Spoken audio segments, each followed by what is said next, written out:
Albert Einstein, el científico más conocido del siglo XX, nació en la ciudad de Ulm en 1879, cuando aún existía el Imperio Alemán, que se acabó con la derrota en la Primera Guerra Mundial.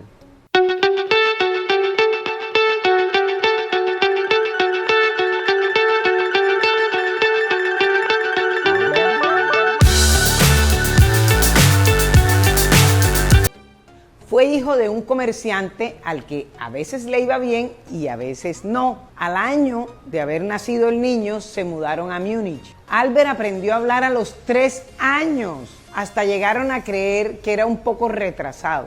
Fue un niño calmado, disciplinado e introvertido. Fue un niño solitario. No se juntaba con los de su edad. Se encerraba en sí mismo y solo compartía con su hermana Maya, que era una niñita divertida y muy risueña. Siempre fue un buen estudiante, pero de ciencias naturales y de matemáticas. En lo demás, más bien pocón. En el colegio le hacían bullying o matoneo, pues debía ser todo un nerdo. Por ello se refugió en el violín, que siempre disfrutó tocar, y en el álgebra. Allí fue estimulado por su tío Jacob. Imagínense ustedes cómo sería la falta de psicología de la época, que uno de sus profesores pronosticó que el joven Einstein no serviría para nada en la vida. Seguramente ese personaje nunca pasó de ser un pésimo profesor que no fue capaz ni siquiera de ver que el problema de Albert era que no toleraba la disciplina militar impuesta en la educación durante el régimen del canciller Bismarck. Su tío Jacob, un ingeniero muy creativo, fue una influencia muy positiva para el joven. Entre él y su papá tenían un taller para hacer proyectos y experimentos tecnológicos. Eso fue un fracaso total como negocio, pero generó grandes inquietudes científicas en Albert, y además su tío le compraba libros de divulgación científica que el pelao devoraba. De tanto leer, Albert se volvió librepensador y terminó cuestionando todas las formas de control social, la religión, el Estado y toda clase de autoridad. Se convirtió en un escéptico.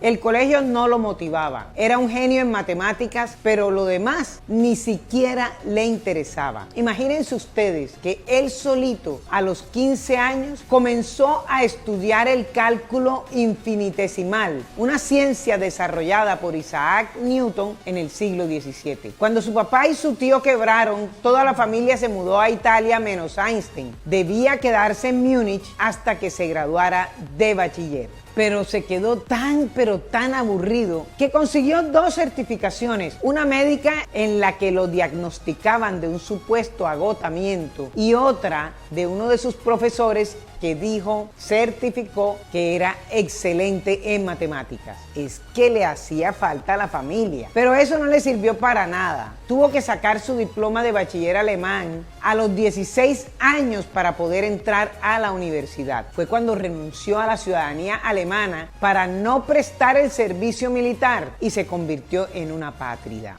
Entró a la prestigiosa Escuela Politécnica Federal de Zúrich, en Suiza, para estudiar ciencias orientadas a las matemáticas, con la idea de estudiar física, que era su verdadera pasión. En Zúrich descubrió la filosofía y quedó fascinado con la obra de Poincaré, Spinoza, David Hume, Kant, Marx y otros filósofos. Allá conoció a Mileva Maric, con quien se casó en 1903 después de una terrible oposición de sus papás, y con ella tuvo sus 3 hijos. En 1901, a los 22 años, publicó su primer trabajo sobre la atracción capilar y se nacionalizó suizo. Se graduó de profesor de matemáticas y de física, pero no encontró trabajo, por lo que tuvo que emplearse en 1902 en la oficina de patentes del gobierno suizo en Berna, donde trabajó durante 7 años. En los 2 años siguientes publicó 2 trabajos sobre termodinámica, probando que la temperatura de un cuerpo se debe a la agitación de sus moléculas. En 1905, siendo un joven físico de 26 años y apenas un empleado de gobierno, publicó su teoría de la relatividad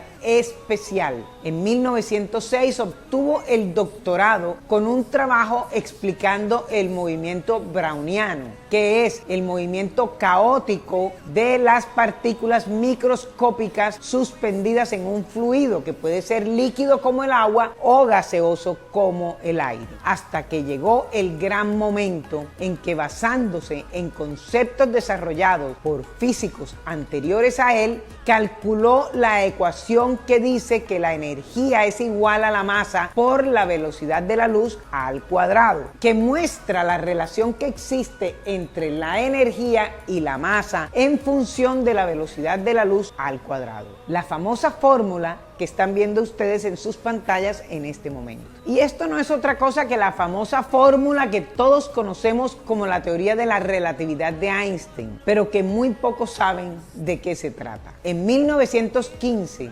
10 años más tarde, volvió a sorprender al mundo académico con la teoría de la relatividad general, recalculando completamente el concepto de la gravedad. Eso sí que suena complejo. Estos artículos fueron enviados a una prestigiosa revista científica, pero se dice que no ganó el premio Nobel porque el científico que designó la Academia Sueca para que analizara ambas teorías ni siquiera las entendió. ¿Qué tal esa? Se volvió muy famoso en 1919 cuando predijo la curvatura de la luz en un eclipse solar. Recibió el premio Nobel de Física en 1921, pero no por la teoría de la relatividad, sino por un estudio sobre el efecto fotoeléctrico. Fíjense que hasta en el mundo de la academia hay ignorancia. Cuando vislumbró que los nazis ganarían las elecciones, salió pitado de Alemania en 1932 y se estableció en los Estados Unidos. Y fue hasta 1940 cuando se nacionalizó como estadounidense. Al finalizar el siglo XX, la revista Time lo eligió como el personaje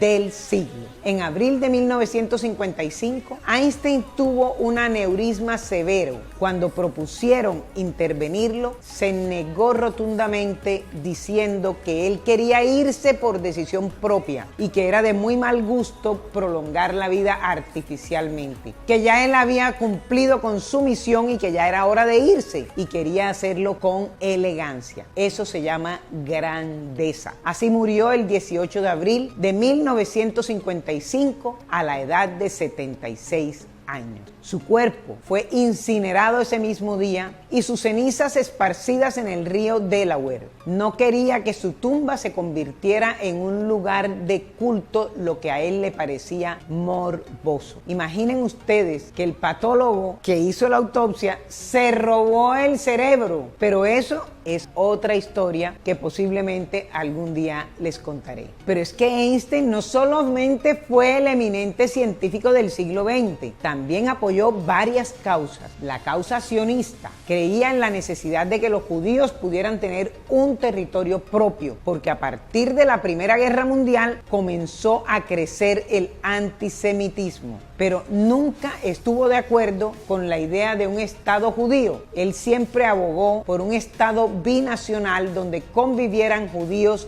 y palestinos. Cuando se creó el Estado de Israel, le ofrecieron la presidencia, pero él declinó, aun cuando se emocionó profundamente. Segundo, la causa socialista. En 1949 escribió un artículo llamado ¿Por qué el socialismo?, en el que señala los problemas del capitalismo que parece escrito hoy. Se refirió a la competencia económica salvaje, a la creciente desigualdad de la sociedad, a la inconveniencia de que los grandes empresarios controlaran los medios de comunicación, lo mismo que censuraba que los partidos políticos estaban influenciados por los ricos, y así se generaba lo que él llamaba la oligarquía del capital privado. Concluye ese artículo diciendo que los problemas solamente se corrigen con una economía planificada que fuera construyendo una democracia estable para defender los derechos de los individuos. Estas no son son palabras mías, son del propio Einstein,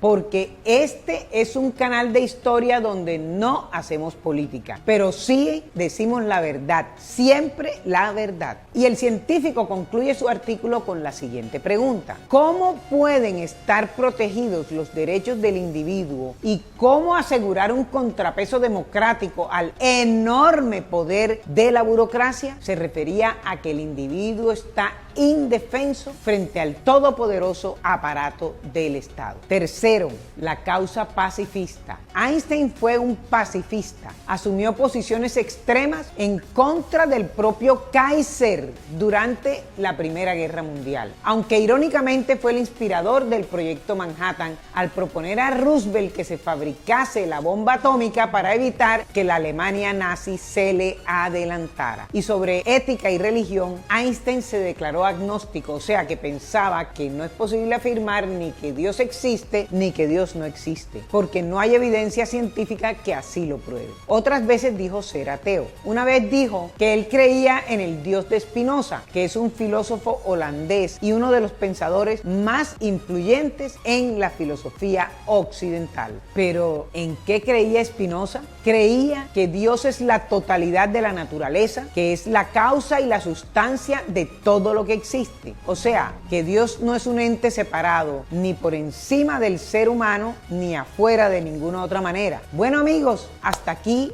unos toquecitos sobre la vida del científico más importante del siglo XX. Ahora te pregunto, ¿crees que Einstein era un pacifista? Cuéntanos por qué lo crees. Además, queremos conocer tu opinión sobre este video abajo en los comentarios. Si te gustó esta biografía, dale like y haz clic en la campanita para que sepas cuando subimos cada nuevo video. Al final te dejo dos videos de nuestro canal, uno sobre Oppenheimer y otro sobre la bomba atómica. Y si aún no te has suscrito, lo puedes hacer haciendo clic en el rectángulo. ¡Hasta pronto!